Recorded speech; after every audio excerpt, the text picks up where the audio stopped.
Welcome to the next interview in the series celebrating International Women's Day.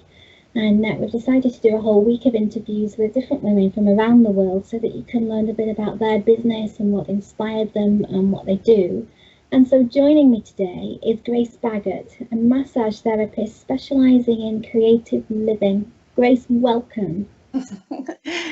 Thank you, Ruth. Thank you very much for having thought of me.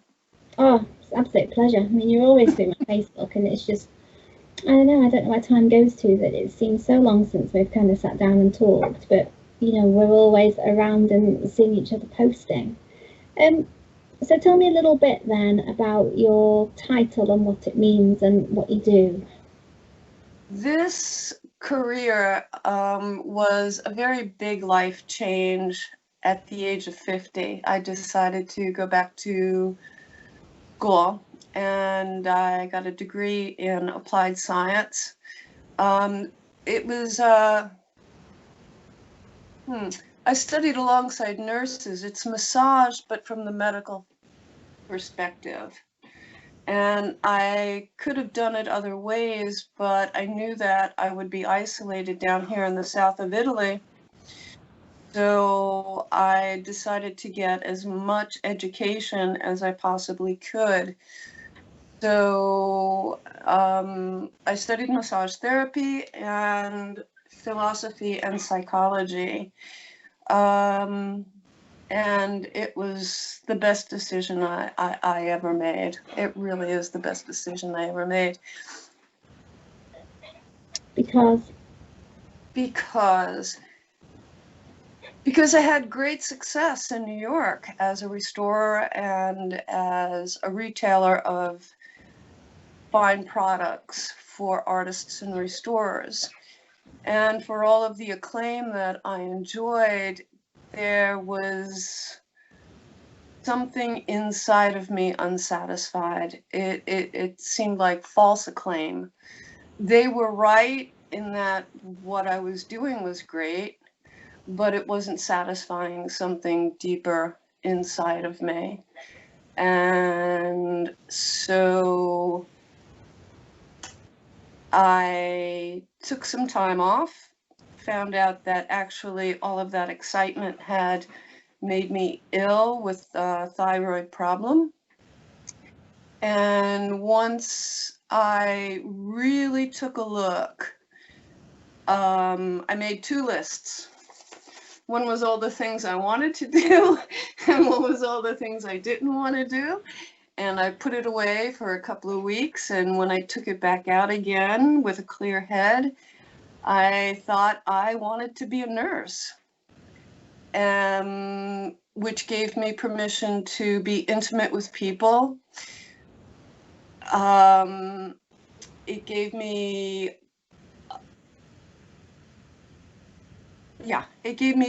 me a reason to be able to be intimate with people. And when I went to the school counselor, I said, look, I think these two lists are saying that I want to be a nurse.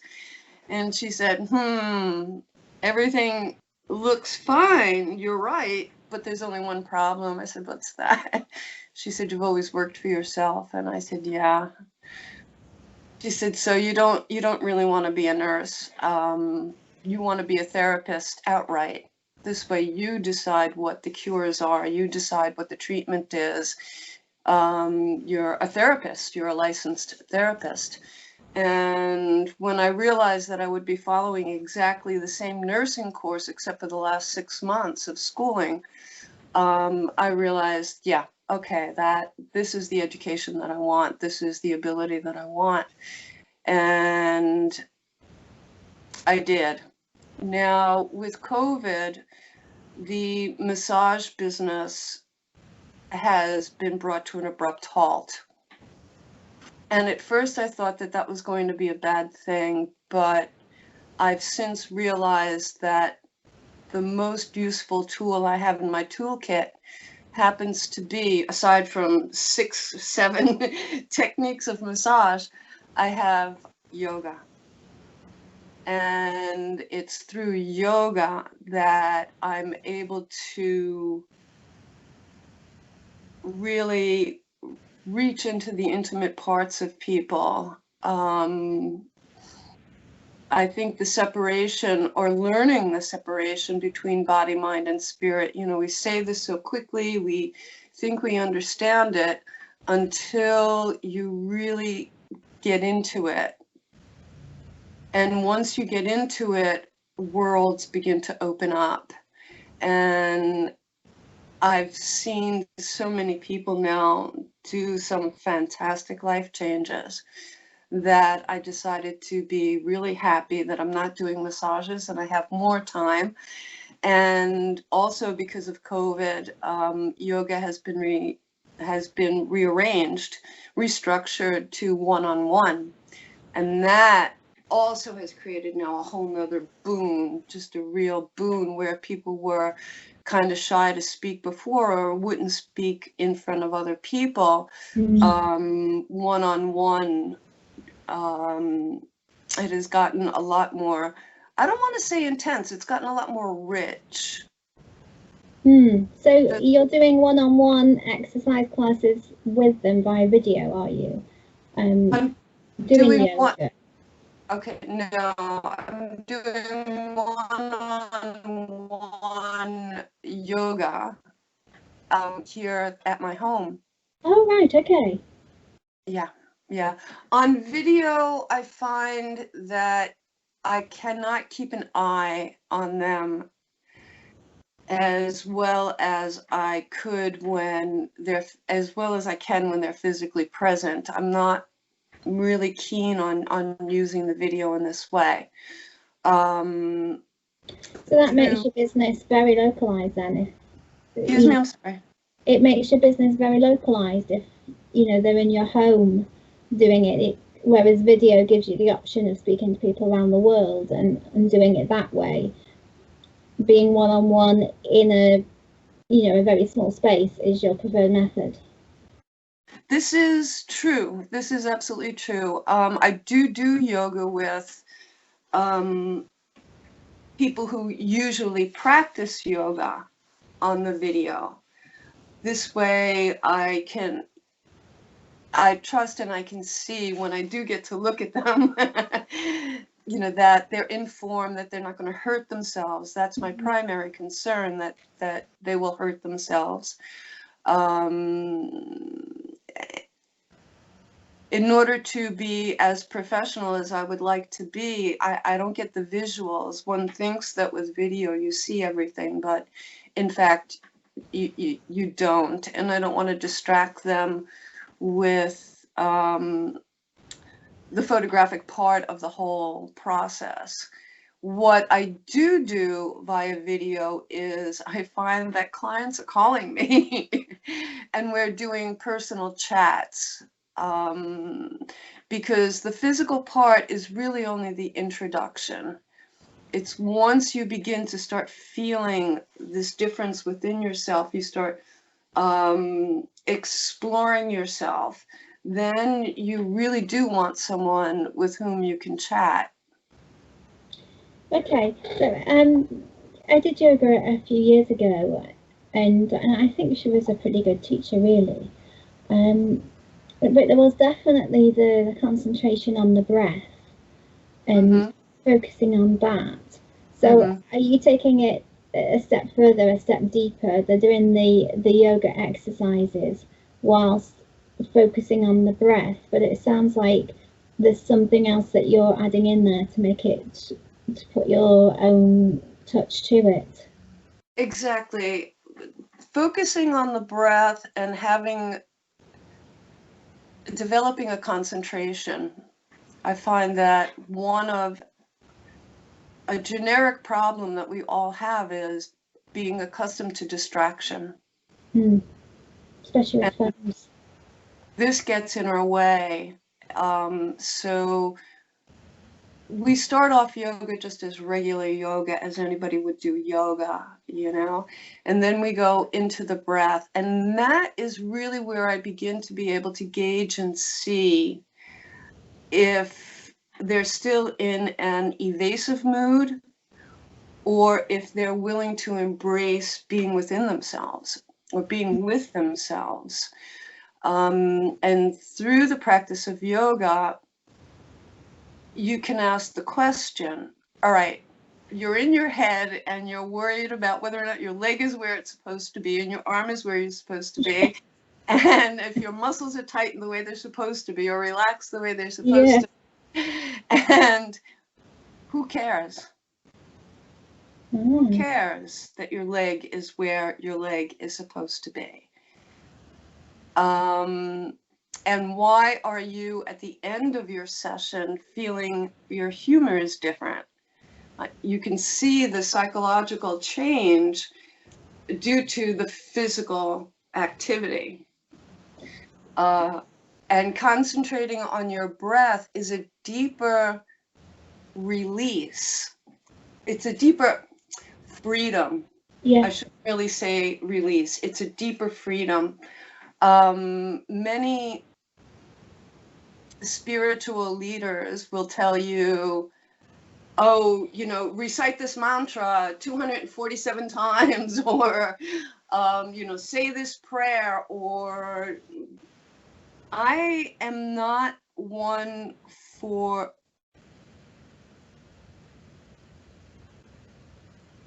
I really honor the soul within the person, and I refuse to commandeer it. Yes. I refuse to commandeer it. I think that that is unprofessional. I think it's what commercials do on TV.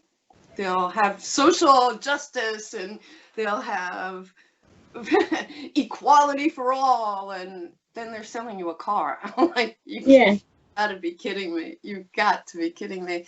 And then also the other famous one that really outraged me a bit was weight loss. I'll get you into a relaxed receptacle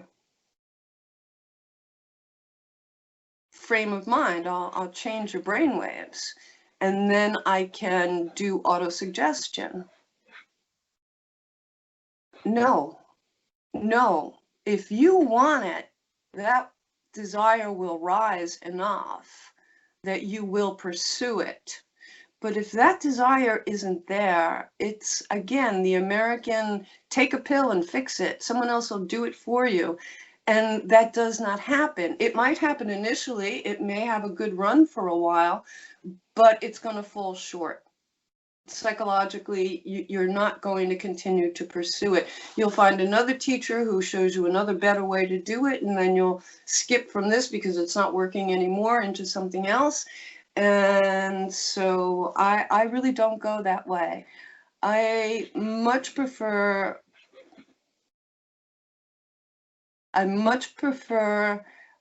allowing people to bloom from within themselves. I think that that is the more constructive direction to take. It has to come from the client. It can't come from me.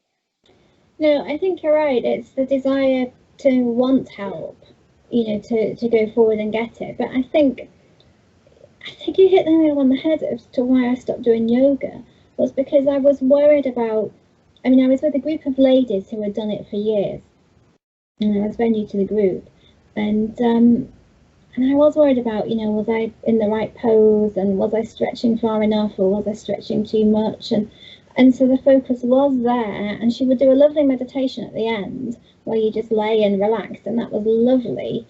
But you're right, that was the thing. It was like, oh God, am I stretching enough, and, you know, am I doing it right? And she would kind of walk around and help you.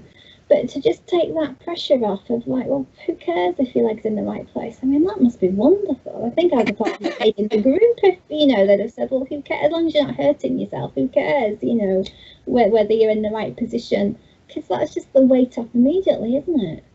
Yeah, no, that it's the commercialization of yoga, and it's an unfortunate thing. If you had done it traditionally, like, you know, centuries ago, your teacher would have known exactly what your capabilities are. They would know exactly where you're coming forward, where you need work, etc.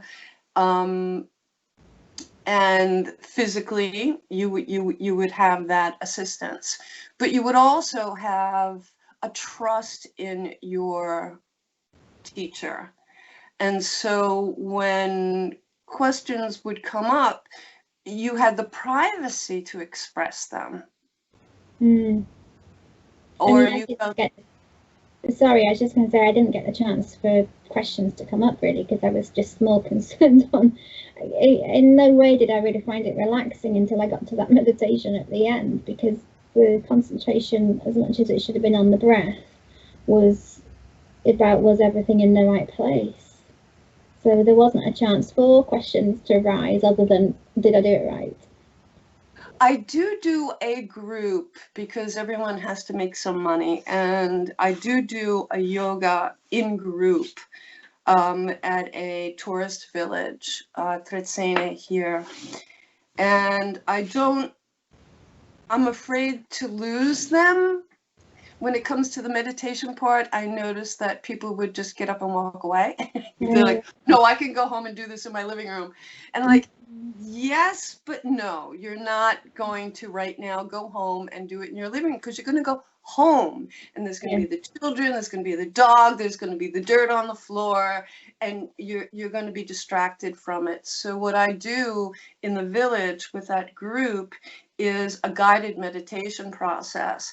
And it's such a storytelling, really, it's a storytelling that for a minute you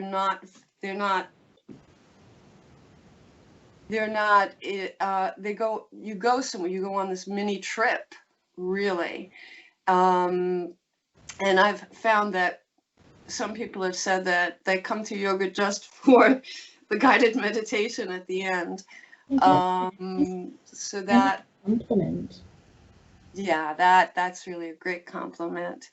And it's through that guided meditation where, I have you walk through your body, feel it, just feel your body, and then let it go. Just leave your body there on the ground.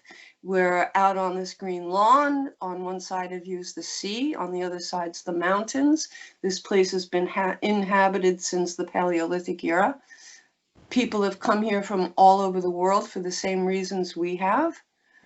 The sun, the food, the peace. And yeah, then we go up past the clouds, the sun, moon, and stars. So, but when you come back, you really do, it's like, wow, wait a minute, where did I just go? Why do I feel so different? And that's to introduce them to the detachment that a yoga session is supposed to offer you. And if you don't have a years-long practice of doing yoga, then it would be difficult for you to come to that on your own without someone saying, look at where you can go. Look at how you can feel and how easily it is in just 15, 20 minutes to completely change your state of mind. Yeah. And what's your, I do meditations for my course, and I've, taken part in meditations where people have done guided meditations, and I've read about meditation, and I've read monks in particular talking about, you just concentrate on your breath, and anything that comes in, you let it go. And they say, they've practiced meditation for years and years and years and years, and so they think of nothing but their breath, and nothing pushes in. And I find that a bit difficult to believe, that nothing pushes in. It may come and they can get rid of it quicker because they're more experienced at meditation, but I struggle with that whole belief of like, well, I just focus on my breath and nothing in the world comes into that moment, and I can meditate for hours and that's all I think about. What's your view?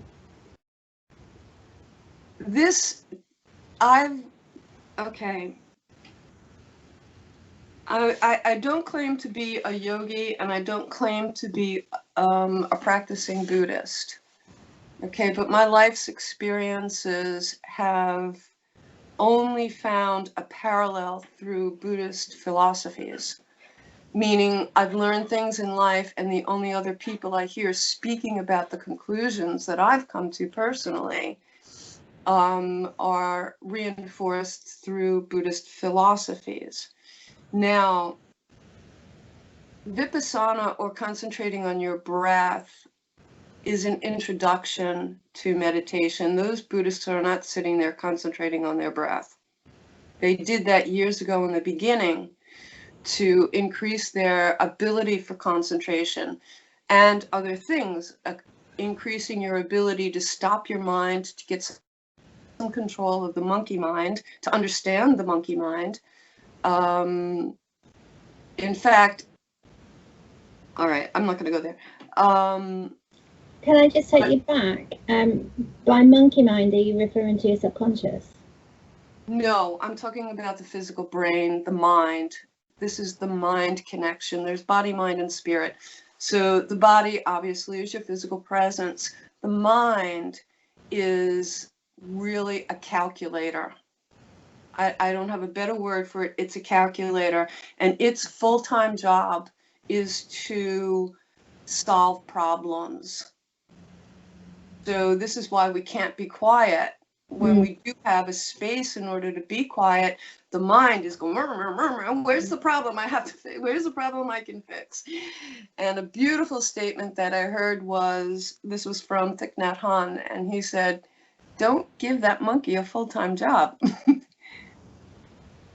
Yeah, that's very true, isn't it? It's really true. So if you can, so you want to learn how to quiet that down, and that takes a long time. And you begin by concentrating on your breath, but after that, other concentrations can occur, just like in Mahayana Buddhism, which is the midway, and this would be more following the Dalai Lama or Zen. And you meditate on compassion.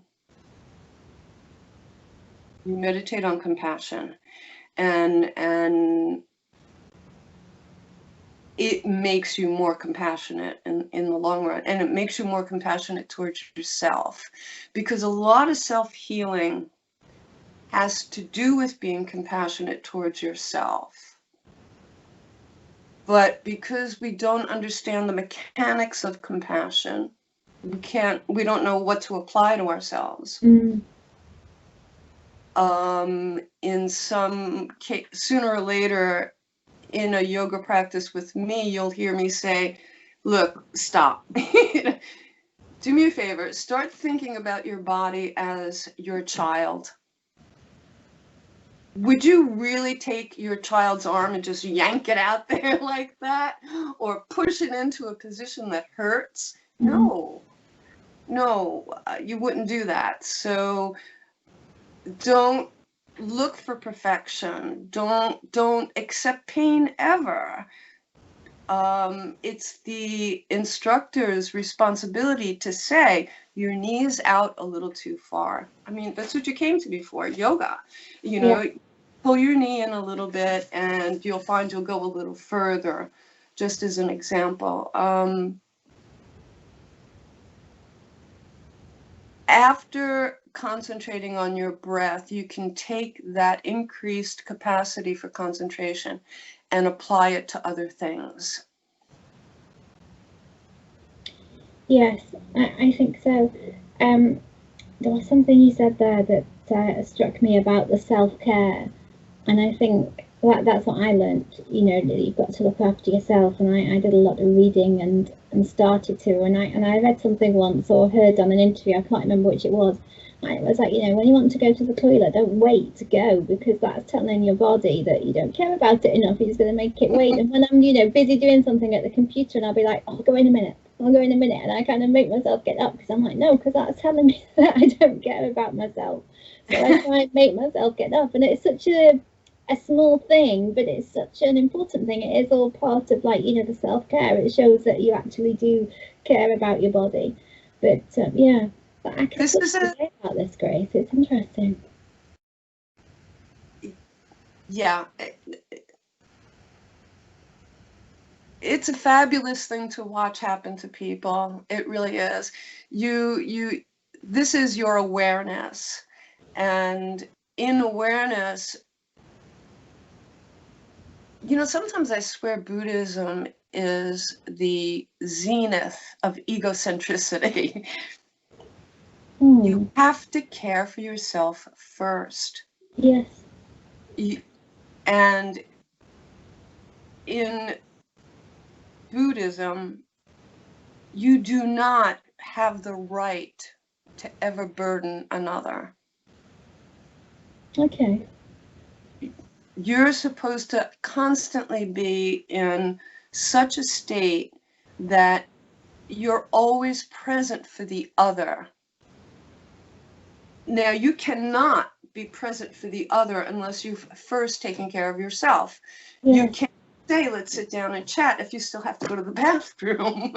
Yeah. You're going to interrupt them and you're going to have to go. Yeah, it reminds me.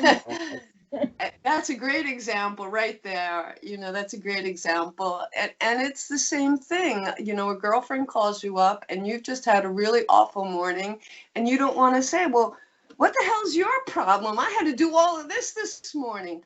No. You can just put you down for a moment and be 100% present. Even in your worst moods, that is over there. And that's what practice does for you. It makes you able to see these borders, and know conscious awareness. Where do you want to be? How do you want to be? Yeah. You know, you and I this morning, I'm going to have a cup of tea. I'm going to have my thing right there where I want it. I'm going to do all of these things. I'm going to be upstairs in my studio, not downstairs where the bird sings and the cats meow and walk in front of the computer. This awareness and placing this awareness in our own context, Ruth, you know, everything is more beautiful. It also may hurt more. Yeah. I'm not going to take that away. It may also hurt more, because we evade pain, we evade joy, we evade. Yeah. And this is the effects of habitual distraction. Yeah, I mean, I find that I can cry easier now, but equally I'm more in touch with my emotions, and I don't mind wearing my heart on my sleeve and telling someone that I care about them and love them, and you know, and what they've done has touched me or whatever. It's just like, well, I'm really comfortable doing that now. But also a bit like you with the not kind of burdening other people. I'm a great believer in the law of attraction, you know, and in that they talk about not focusing on something bad that's happened to you, because you're going to bring more of it in. So, you know, if something bad does happen to me, I mean, I don't mean terrible, but you know, if something in my day goes wrong, I don't really tell people about it, because I know that if I tell people, then I'm back in that energy of, you know, what's happened, and there's a fair chance I'm just going to bring more of it towards me. So I just kind of will find a moment to sit and try and deal with what it is that's happened and what I might need to do to alter it or fix it or change it, and then just move on. And Here we go ahead. Yeah. Oh, you just move on. I have split away from the law of attraction, because in exploring the capabilities of the mind and beginning to learn to use it instead of suffering it, I realized that being more aware, we see more opportunity. We see more opportunity. I'm a New Yorker, so I'm all about opportunity. They come at, you know, opportunity comes at you a million-fold every minute of every hour of every day, and you can bite off more than you can chew.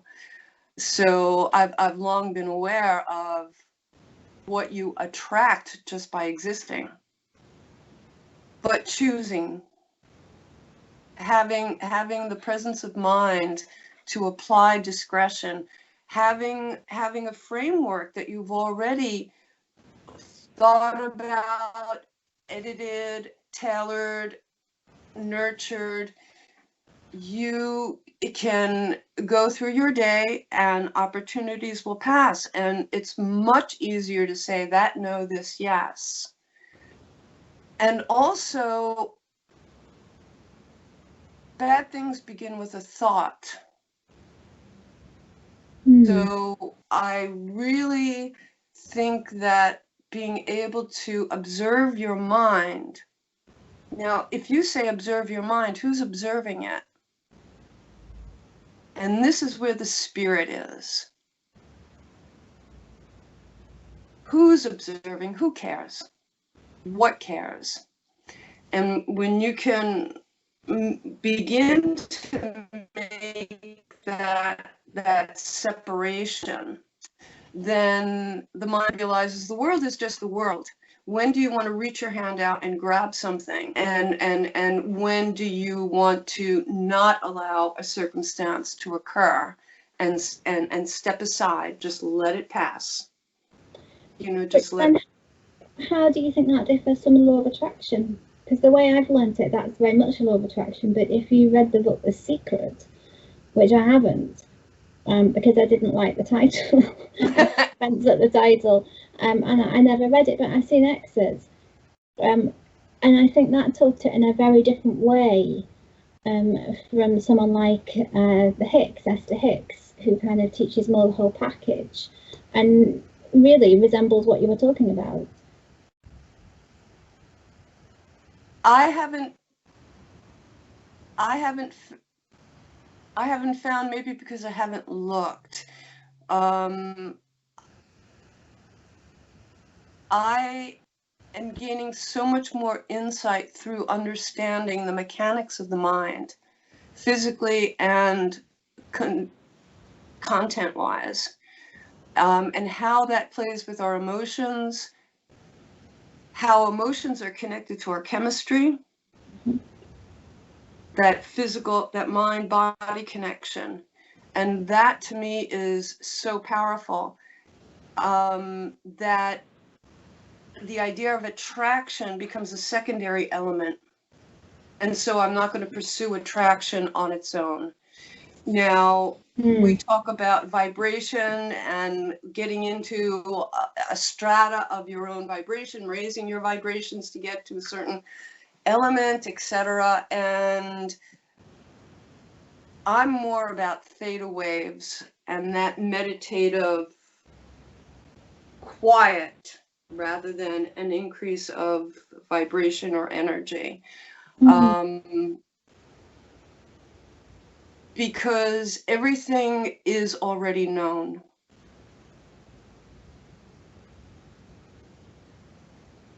And we only really comprehend about 20% of what we experience.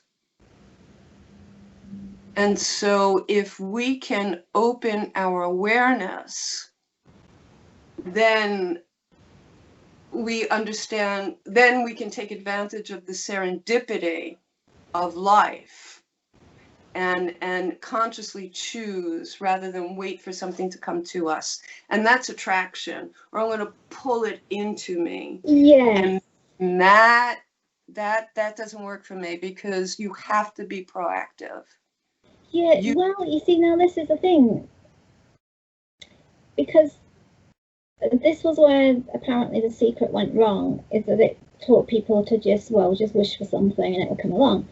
But the people that I learnt it from, were like, yes, do write your plans of what you'd like to happen, or think about them, or however you want to do it. But also you've got to take action, to move forward. You can't be just sat at home waiting for, the car that you want to just turn up on your drive. It's not going to happen, or whatever it is that you want. And so I'm listening to you talking about Buddhism. I had to read about Buddhism and kind of thought about it, but wasn't quite sure I could take on all its, elements.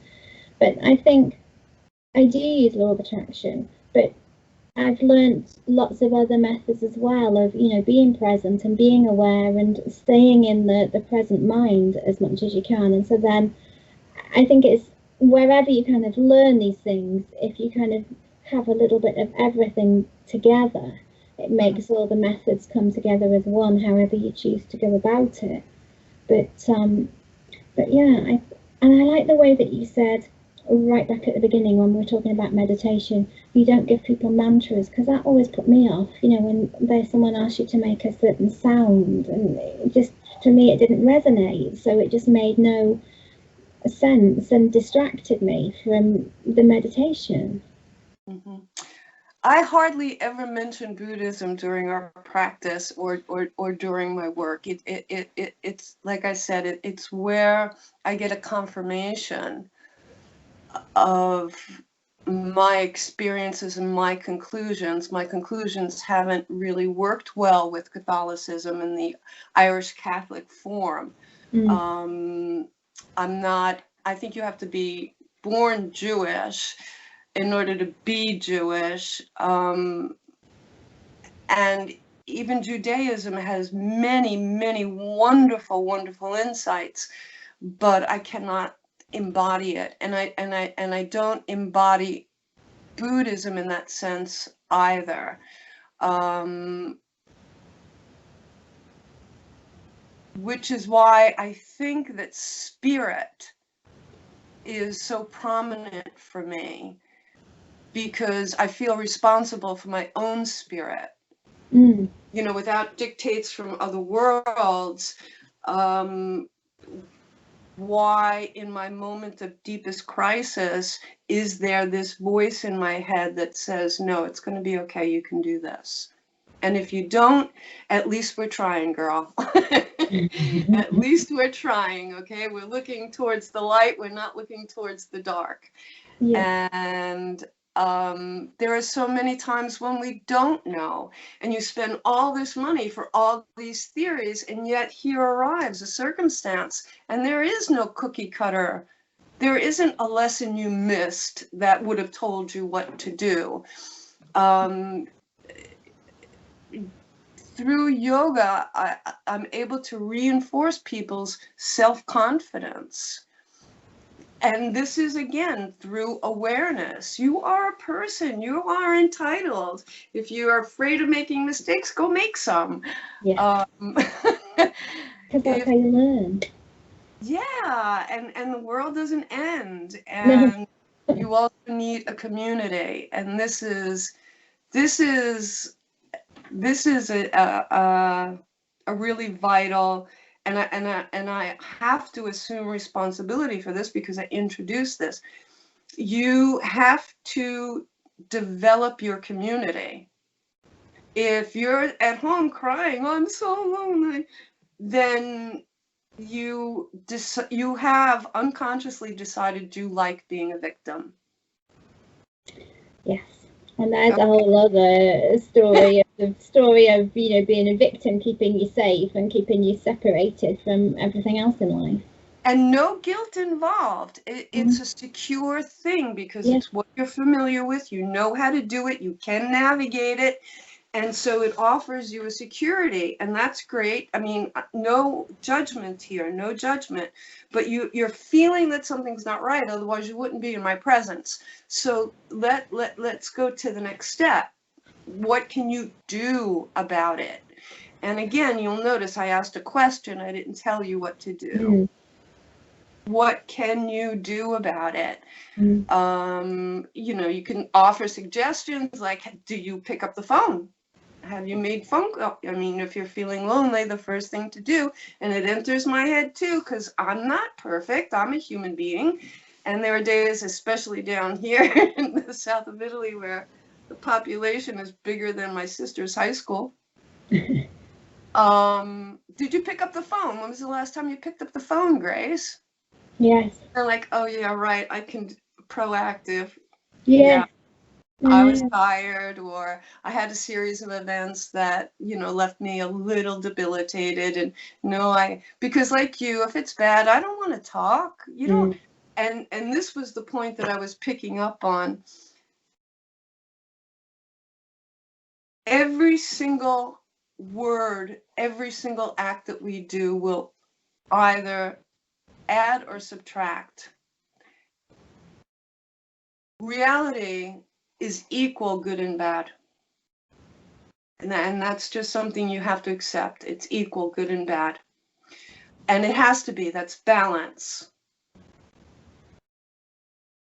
Where are you going to put your efforts? And so I'm dedicated to amplifying the positive and negating the negative. Negating the negative would be not to talk about my bad things until I really need to talk. And admitting that and knowing that that's okay. And I can say, look, I normally don't complain, but today I've got a problem. Do you have a minute? Can we chat? It just becomes a lot easier to ask that question when you know you've resisted. Mm. And then a girlfriend of mine, a dear, dear, dear sister friend of mine, yesterday, she said, I had a really bad morning. Can we do some yoga? And I'm like, sure, let's do some yoga. And so we went off, and I'm dying of curiosity. This poor dear, what did she suffer this morning? Okay. I didn't mention a word, not a word, not a word.